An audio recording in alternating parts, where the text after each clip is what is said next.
Армысыздар. Ертегі әлеміне қош келдіңіздер.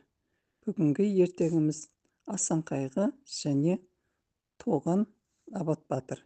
Бірінші бөлім. Асан мырза еді. Өгізі бай еді. Бір уақытта ноғайды жиналып отырған ноғайдың ішінен біреуі. Бір дарияда адам көрмеген бір балық бар екен, дейді Асан. Мырзаларының бір досы бар екен. Сол досын шақырып алып, сол балықты көру үшін жүріп кетті. Барса, біреулер дарияда екі ау салып жатыр екен. Бір аудың балығын Асанға береміз деді. Ол аудан балық көп шығады. Бір перінің қызы бар еді. Оның 7 ағасы бар еді. Сонда қыз тұрып 7 ағасына айтушы еді. Аға, мені адам баласына қос деуші еді. Сонда ағалары сандық жасап, оның сыртын күміспенен қаптап, дарияға салып жібереді. Ауды екінші рет салғанда ауға сандық ілініп шығады. Сонда Асан көкке қарап, ал жамағат, сендер не ішін, не сыртын алыңыздар деді. Сонда жамағат тұрып, біз жарлымыз, көрініп тұрған күмісті аламыз деді. Асан мырза ішін алатын болды. Сандықты ашып жіберіп еді, ішінен шынайы сұлу қыз көрінді. Асан балықты алмай, қызды алып еліне кете берді. Келе жатқанда қыз Асан мырзадан 3 нәрсе сұрады. Бірінші, жатқанда етімді сыйпама деді. Екінші, кетіп бара жатып, қайтып келіп, үйді сығалама. Үшінші, 3 жылға дейін сөйлемеймін. Соған дейін маған сөйлеме. Бұл жағдайымды жанға айтпа деді. Халық аузы жоқ, тілі жоқ, сақал-көзді көріп, Асанды келе мездеді. Асан мырза жұрттан қалған сақауды алып кетіпті, деді. Сонан кейін Асан ойлады. Оны бір кісіге тапсырды. Осыны базарға апарып, жақсыны, жаманды көріп сөйлер деп ойлады. Базарға апарып еді, онан да сөйлемеді. Сонан кейін тоз артқан түйеге мінгізіп жүргізіп, түйеге 2 сабақ қымыз артып, соған барған соң қымызды шешіп жібер. Қымыз төгілгенде төгілді деп айтадым екен, деді. Түйені сордың үстіме жүргізді. Сосын қымызды шешіп жібергенде төгілген қымызды көріп қыз жерге түсті. Қымыздың аузын байлап өзі сорды баспай жүріп кетті. Сонан кейін Асан мырза да бір құрдасының ауылына келіп, құрбысы Асанға былай деді. Ей Асан, сен менің құрбымсың. Сен құлағы жоқ, саңырау, тілі жоқ сақауды алғаның не? Сенің малың жетпей ме? 90 баулы ноғайдың тілі бар әйел ал. Егер малың жетпесе, менің малымды қоса бер деді. Осы ноғай сенің құрдасың Асан ғой, сен де саңырау ал дейді. Сенің үшін мені қорлайды деді. Сонда Асан тұрып, 3 жылда сөйлермін деп еді деді. Сосын алып едім деді. Сондан кейін ауылға қайтып келсе, қатыны тыр жалаңаш ұшайын деп отыр. Ай Асан мырза, мен сені ер деп, етегіңнен нар деп, білегіңнен ұстадым. 3 нәрсе тілеп едім, бердің деп едім. Кәне бергенің, дейді. Қолтығымды сыйпама деп едім, оны істемедің. Екіншіден шығып кетіп, жабдықтан қарама деп едім. Онда істедің, қарап қойдың. Үшіншіден 3 жылда сөйлейді деп жанға айтпа деп едім. Онда айтып қойдың. Мені мал дедің бе? Базарға шығардың. қып-қызыл қаннан аппақ сүт шығатын еді. Оны төктірдің. Әйел баспайтын тұзды бастырдың. Тұз адамның тамағының дәмін келтіруші еді. Оны лас еркек баспайтын еді. Енді мен саған жоқпын, сен маған жоқсың деп шаңырақтан шығып кетті. Менде 5 айлық балаң бар еді. Оны Мысырға туып кетермін, содан аларсың деді. Содан кейін Асан қатынның күйігіменен 7 жыл желмаяменен жер қарап кетті. Сонан Асан қайғылы болып жүріп, Асан қайғы атаныпты. Сол жер қарауменен жүріп, Асан нұрдың қарабайырын тапты. Асанның жалғыз баласы болады. Оның аты Айбат болады. Бір күндерде Әділ Жәнібек хан Аштарханды салдырып, қалың ноғайды шақырып той қылады. Асан қайғылы болды деген соң Асанды шақырады. Асан оған бармады. Сонан соң бала пістіріп той қылды. Соған шақырып еді. Асан қайғылы оған барды. Сонда Әділ Жәнібек хан Асан қайғыдан сұрады: мен Астарханды салдырып той қылдым, онда келмедің. Бір кішкене баланың терісін кестіріп той қылдым, онда келдің. Соның себебі не деді? Сонда Асан айтады: Аштарханды салдырдың, бармадым. Оның себебі, оның мехнатын кім көрсе, рахатын сол көреді. Сонда Жәнібек: осы ноғай ішінде кім би деп сұрады. Сонда Асан: біздің Абат би деді. Өзінің жалғыз баласын. Кім ер деді Жәнібек. Біздің Абатжан ер деді Асан. Кім мерген? Атқыш деді. Біздің Абатжан мерген деді. Кімнің іші кең деді. Біздің Абатжан деді. Сонда немене Жәнібек ойлады: әй, боқсақал ай, осының жалғыз баласынан басқа ноғай тумаған екен деді. Әділ Жәнібектің бір қаршығасы бар еді. Оны бір жабайы қаршығы аң алдырмай қуып келіп тығады екен. Әділ Жәнібек: әй Абат, сен мерген болсаң, сол жабайы құсты атып бер деді. Абат пенен Әділ Жәнібек аңға шықты. Құсын аңға салып еді. Жабайы құстағы да қуып келді. Абат мұны атып қалып еді. Жабайы құстың құйрығын айырып кетіп өзіне тимеді. Сонда Жәнібек: Абатым, мерген емес екенсің ғой деді. Абат: жоқ, мен мергенмін. Аршылық құс болса дақ салдым, енді келмес деді. Егер арсыз құс болса келер, онда ат деген жеріңнен атамын деді. Бұл сөзден Жәнібек жеңілді. Сонан соң Абат елге кеткен соң Әділ Жәнібек қан ноғайдағы ермін деп жүрген кісінің бәрін шақырып алды. Соның ішінде Абат та бар.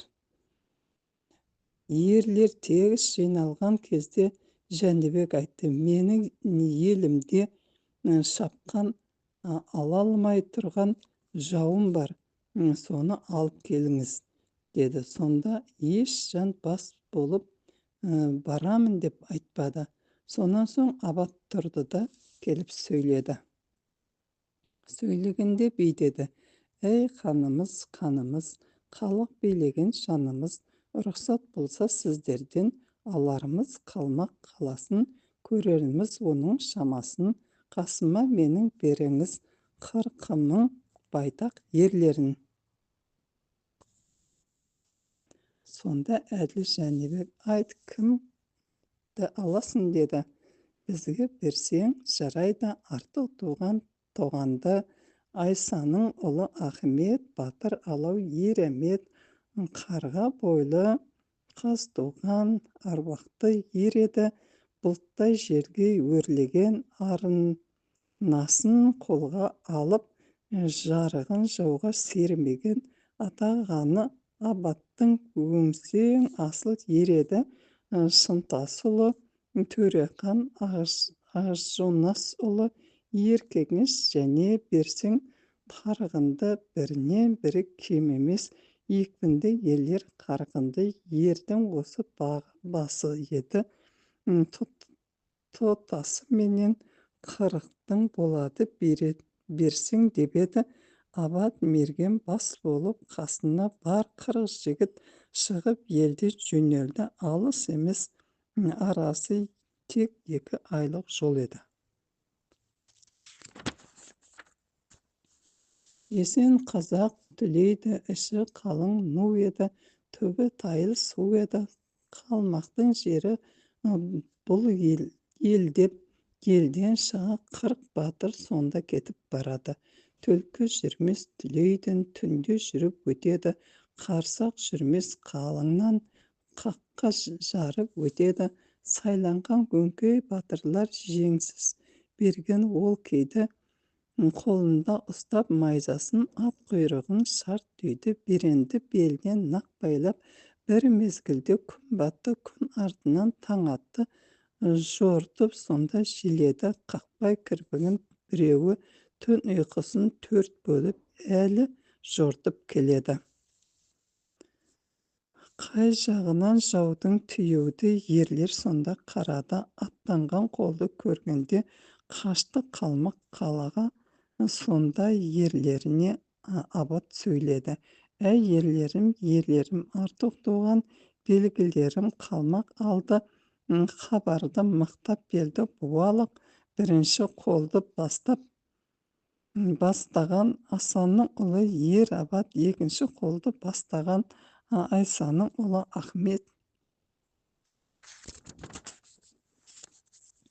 үшінші қолды бастаған Қайтпас батыр Ердоған, қойшы менен түйесі, жылқысы менен баласы қанына барды шұбырып, қалмақтың барша баласы, әй қанымыз, кеудедегі жанымыз, еліңе келді көп әскер, өңкей сауыт киінген, астына мінген бедеуі, батырлар өңкей жиылған қасып, саған келдік біз, еліңе халқың жинасы, сол бір келген ерлердің артық туған сен болсын, халықты алып сен қалсы елге келіп тиген соң жау екенін бұл білді, сонда халқының қаттанып жеңсіз берен бұл кейді кілең темір киініп қасына алып олжыды туған 2 баласын қасына алып 100 батыр қаланың шықты шетіне. Сол уақытта болғанда Ноғайда келді қасына, бұлар да алды көк берен келді қарсы, 2 қол үсті жиылды, батырларға да болды жол. Сонда шығып келеді жекпе-жек деп желеді, келді менің тұсым деп қасындағы ерге қарамай шыға абат жөнелді. Сонда қарсы келеді, қарсы келіп тұрғанда қалмақтың қаны сөйледі, сөйлегенде бүйдеді, әй ноғайсың, ағынайсаңды сүйіріп кімге залым қарайсың, көк береннің қолында жалғызыңнан жабысқан соғысуға қалайсың, шытырайып қарасаң көзіңді сенің оямын, қаныңды ұрттап тоямын, кесіп басыңды жоямын, менің тегім сұрасаң, қалмақ деген ел едім, ішінде қайтпас ер едім, сен қасымда қой болсаң, мен бір арлан бүредім, қасымдағы тоқты торымды ауызға салып жер едім. Бұл сөзді естіп ер абат қаһарланып сөйледі, сөйлегенде бүйдеді, мен Ноғайдың ер едім, Ноғайлы байтақ ел еді, қасында бар 40 батыр, әр қайсысы 1000 кісі, 40 мың кісі қол жатыр. Әй ақылсыз, сен ақымақ, кішкене ғана шыдайсың, шекеңе тиер қол тоқпақ, қалмақ қылды қаһарды. Сонда тұрып ұмтылды, бір-біріне қарсы шабысты, найзаласты, қағысты, қылышпенен шабысты. Абат батыр ол тұрып сонда шапты қылышпен, О ол да қылды өтпеді. Аттан түсе қалыпты, жағаласты, салысты, ақырында не керек, жан соғуға дейін барысты. Қарт борадай қамданып, сонда найза салады. Аруағымдай қандардың құрды сонда сілесі. Шаршағаннан қанның бүгіледі сонда тізесі. Қалмақтың жығып алады Асанның ұлы Ер-Абад. Хауасындай қалмақтың сонда бітті мүддесі. Хауасым қанып өлген соң шықты сонда баласы. Қайратын қарсы қайратына қарсы аббаттан батырға қарсы шапты. Қасқарын атамның кегін алам деп келіп сонда алысты. Сүйдегенше болмайық қанға тіген ақ найза баласына қанның шанышты. Ақ сауыттан өтпеді сонда қалмақ жапырды. Ноғайлардың батырлары қасарысқан ер сарбаз, оларда сонда айқайлап қалмақ ноғай арасы қызылала қан болып, біріне бірі шабысты. Қалмақпенен ерлердің арасы қызыл қан болды, көрмегенге таң болды. Тақа қалып шаң болды, бір шетінен тиді Ер-Абад, бір шетінен тиді Тоған, бір шетіне ол да тиді. Айсаның ұлы Ахмет. Ерлер келді қалмақтың қоралаған қойдай боп, қамап алды қап-қабат ақ бергені, жарқырап суырды алмас қолына. Кәпірдің түсті соңына шапты ерлер ту байлап, найзалары қолында. Ерліктерін жүрген соңында батырлар ерік бермеді. Жиналды қалмақ баласы, тұстан қылыш сермеді. Кетерін білмей ол қайда, біріне бірі тығылып қалмақты. Сонда кернеді қысылып, сонда сасады. Ортада қалған кәуірдің сұсы жаман қашады. Сыртына кеткен қалмақтың Айсаның ұлы Ахмет жібермей сырттан тосады. Оны қоймай қырады. Қаланың ішін қандатып, шарбақтарын шаңдатып, жамыратқан қойдай маңыратып, бименен төре бектердің өңменінен кірген найзаға жанын оның қорлатып, талай қалмақ сандалды. Ен далада қаңғырып кетті. Қанның баласы екі бірдей баланың атынан жүйрік болғаны жете алмай қалды. Қарасы сол екеуін артынан ерлер мініп тел көрең. Асанның ұлы Ер-Абад, Айсаның ұлы Ахмет, батыр туған, ер туған, шынтас ұлы Төрехан. Төрт ер кетті қат-қабат.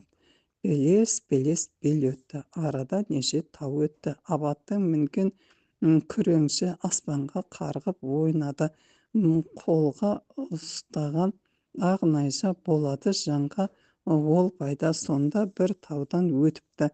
Екі бірдей жас бала 3 күндік жерге жетіпті. Ат құйрығын сабылтып, қара терге малынтып, аюдайын ақырып қалмақтар бұған бас ұрған. Кеткен асып баланың артынан келді 4 батыр. Шықты алдынан Ер-Абад найза ұсына ту байлап. Онан соң жүріп келеді Айсаның ұлы Ахмет. Онан жүріп келеді Ер-Тоған. Ең артында келеді ақ найзасын өңгерген. Айыбы жас демесең, азын көпке теңерген шынтас ұлы Төрехан. Алдындағы баланың сонда тұрып, үлкені артына бір қарады. Сонда үлкен інісін сөйледі. Сөйлегенде бүйдеді: ай қанатым, қанатым, қолыма ұстар болатым. Артымызда жау жетті ғой. Дәрмен бізден кетті ғой. Арыстандай ақырған қалмақ деген қалқамның иесі еді. Аңқыған ноғайлының ерлері әкемізді өлтіріп және қуып келгені біздердің де артымыздан ұшып болады. Ағынайша оны бір қолға алалық, қарамсаны қолға алып соғысамын деген ноғайға жақын бізде баралық. Арыстанша алысып, ноғайменен қаралық. Ерлер келді, қасына келді екен деп оларды алмады балдар есіне. Әуелінде қассада аз екенін көрген соң шошынып тізгін жимады. Екі бір жас баланың қорықпасын көрген соң абат сонда долданды. Беренге батыр сыймады. Ақсүңгісін қолға алып, сол балаға барып кегін алуға кетті. Сонда ер абат қарт арыстандай қасқарып келіп абат сөйледі. Сонда да тізгін жимайды. Әй, сен қалмақ, кегін бар сенде аламсақ. Жеріңді сенің мен алдым, әкеңді сені өлтірдім. Қалмақ алдым қалаңды, кетіп қайда барасың? Тарттырамын сазаңды. Қорықпаймын деп ойлайсың, білмейсің бала шамаңды. Сонда бала сөйледі. Сөйлегенде бейдеді: келдіңіз жетіп сен деді. Ызғарыңды бетіңе шашпа деді. Аузыңды ашсаң да қорықпаймын мен деді. Жекпе-жекке келсең сен, алсам десең кел деді. Батырлар жауға жасанды. Ақ найзаны қолға алып, ат үстінде найза салысты. Қақырығын қан татып, төкірігі жынтатып, ерлердің жүрген қабындай қызған сайын ерлердің маңдайынан тері ағылып, иленді ерлер сабындай. Бір уақыт болғанда асанның ұлы Ерабат Ақберенмен шабады. Қоса жүріп тағы да жағаға қолды салады. Оны жұлып алады.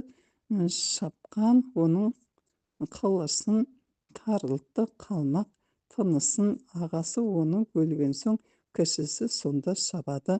Қарт қояндай қасқырын қасқарып қарсы келіп қалады. Қанға тиген Ақсүңгі оғанда абат салады. Тілге келмей ол дағы тезірек өліп қалады. Ағасы мен інісін абаттың өзі алады. Сылдырлаған көк темір артындағы тұлпары адыра ессіз қалады. Асқар таудай жүрегі ағалы інілі екеуі бітті тезден ажалы. Қарға менен сауысқан, еттері жеп тауысқан. Абат пенен ер тоған жетекке алып аттарды. Қалмақтың еліне жөнелді. Баяғы өткен жерлермен өтіп кетіп барады. Баяғы өткен көлшіктен ат суарып барады. Елге жуық келгенде ілгері озды қабарға. Елге жақын баруға абат пенен ер тоған Айсаның ұлы Ахмет.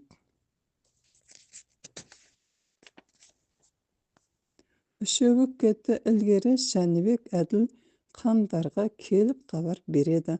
Оған хабар берген соң еліне қайтып келеді. Асан қайғы қартына eğilip сәлем береді. Сонда Асан сөйледі: аман есен келдің бе? Құлыным жалғыз сен деді. Және де аман келді ме? Қасыңдағы құрбы құрдасың. Есен аман сен барып қалмақтарды алдың ба, құлаттың ба ордасын? Елі жұрты менен амандасы барда 2 ай өткенде хан тағы да бір нәрсе ойлайды. Бұл абат шыдамды деп еді. Осыны тағы да бір сынайын деді. Бір күні абат түннен тұрып жылқыға кетті. Әйел үйінде жылы төсекте жатыр еді. Қан елең алаңнан бір тісінен басқа ақ жері жоқ құлды жібереді. Сен оның әйелінің төсектен тұрмай барып, қойнына құшақтап кіріп жатып ал. Егер қызғаншақ болса, іші тар болса, сені келіп ұрар. Ұрса да тұрма деді. Сонда құл келіп, абаттың әйелін құшақтап жатады. күн түс болады. Соған дейін екеуі тұрмайды. Бір мезгілде Абат үйіне келсе, әйелі менен құл екеуі құшақтасып жатыр екен. Абат жайменен келіп, әйелінің қолын еркектің мойнынан алып, еркектің қолын әйелдің белінен алып, тастап өзі жылқысына кете береді. Сонан кейін құл тұрып үйіне кетеді. Онан кейін Абат әйеліне еш нәрсе айтпайды. Сонан кейін Абатты Жәнібек шақырады. Шақырғанын біліп, Асан қайғы баласына сөйледі. Әй ер Абат, сөзімді тыңда, сен Абат, тілегіңді айт десе, шаттық бойын сұрашы, бағашығы білектей, баттауығы жүректей, балығы тайдай тулаған, бақасы қойдай сулаған, баттауықты салымға шөккен түйе таптырмас, балығы жылқы жаптырмас, балдырғанды көл еді, көлгірсіген құбадөң талайдан қалған жер еді. Бір жағына оның сұрасаң, түйе менен қойға жай, бір жағы оның тағы да жылқы сиыр малға жай. Анығын оның сұрасаң, ноғайлының жиналған ащы менен арығы, пақыры мен мүскіні астарына балық бар еді. Ол да соған жай еді. Жәнібекке барсаң, сен сұрашы, балам, сол жерді берсе, егер ол жерді шыңғырлаудан кетерміз, шатқа таман жетерміз, ноғайды ертіп барып біз атын бөлек етерміз дейді. Сонан соң Абат жалғыз өзі қанға барады. Сонда қаның сөйледі, сөйлегенде бүйдеді.